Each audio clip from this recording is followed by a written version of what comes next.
Here are now some additional tips for the routine any person at any number.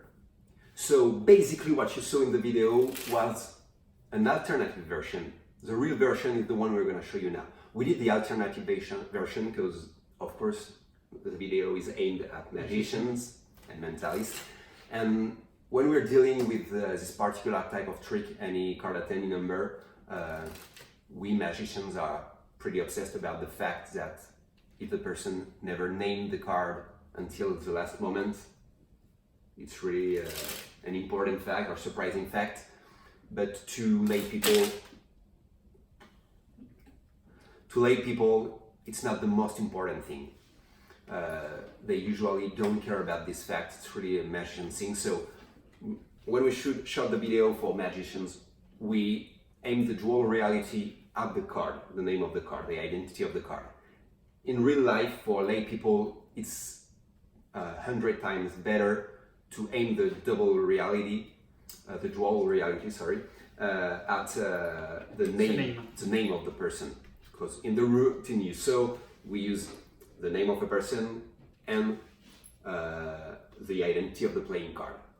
So when you do it for lay people, we really encourage you to aim the dual reality at the name of the person. So basically what you will ask the person is to think of a person for the routine, of course, with the same pattern, same script, and you go like that about the fact meeting people is really something that deals with randomness, how many people on earth, how many people you meet in your life, etc., etc.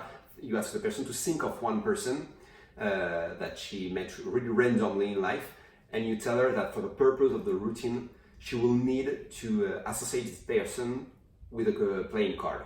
So you gave him your card to write on the business card to write on it, and you tell him you will write the identity of a playing card that represents this person, and on the paper it will be written, please write the name of the person you're thinking of and the name of the playing card that will be associated with this person in the routine.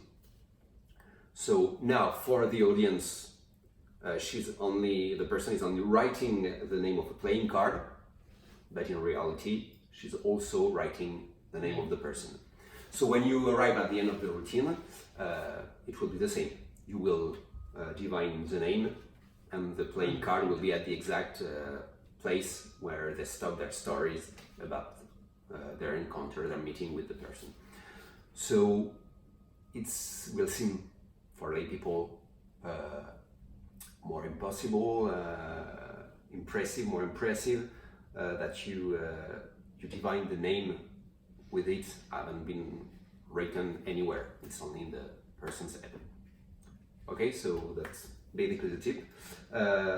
Another important tip, for this routine that can be useful. It's when you're in a cocktail situation with no table, and that you're afraid to drop. First, in cocktail situation, you can drop. You can drop in the hand of the person. So you have to expect it to be like that. You're dealing the card, and when you're coming to the next one, you can really drop the card here and continue. They won't feel that you drop something. You don't feel that either. And if you cover your angles and you're good at your misdirection, you control your misdirection, there should be no problem with dropping the card on top. But if you're really afraid to drop, and if you're in a setting that you don't feel comfortable because of the angles, because of the number of people you have to control during the misdirection, and you don't feel comfortable about dealing in the end like this and dropping, you can do something really simple. It only needs a double lift. The idea is that you will place the card of the person second from the top. Imagine the card is the 5 of spades. You control it. You just look at the card. Just see from the beginning. So I will cover it from the beginning. You know the identity of the card that has been written. Like you give me one identity. I don't care. 10 of diamonds. 10 of diamonds. So you will look for the 10 of diamonds while talking. about all the possible cards of the identity, different identity, different orders, all the script of the routine.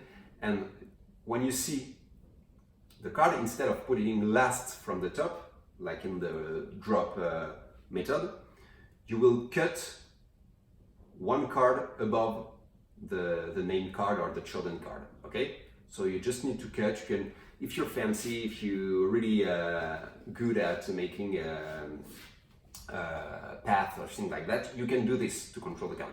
But the idea is to control the card second from the top. Okay, and then all you have to do is to explain that you will tell the story and turning the card over along the story, and when they stop their story, you will stop. Okay, so basically what you do is you just turn over the first card, tell, I will turn over one card at a time while you tell the story, and then you do here your double lift. Your double lift.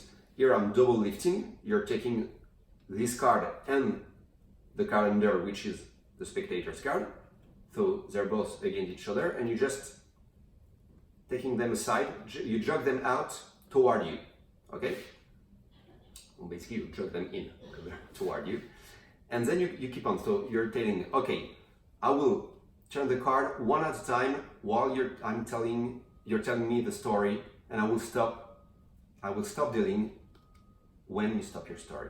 So you go on, they tell you the story, and you go on like that, etc., etc. When they stop their story, you stop. You just bring the card back. You tell that, like in the script, that all the cards that have been dealt and turned over represent the people that they met in the past.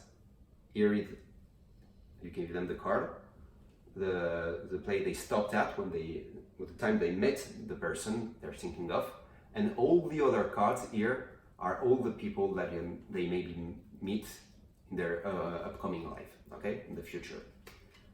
So here it is, the card that you gave them is of course their card. This method is really useful and simple to put in place, and you can use it for any card at any number. It will be really simple and direct, because look what happened. Imagine the card you were aiming for is the Six of Hearts. Okay, so you have to control it second from the top. You turn over the first card, you say, I will turn over one card at a time until you reach your number. So what was your number? 12. So 12. So 1, 2, 3, 4, 5, 6, 7, 8, 9, 10, 11. The next one is 12. So you can check 1, 2, 3, 4, 5, 6, 7, 8, 9, 10, 11. I didn't make any mistake. The 12th is this one. Go, and it's the correct card. Okay, so it's really useful because you can count. You have the right amount of card. They're not checking on this. They can count the card back to check that no mistake were made and it's the right card.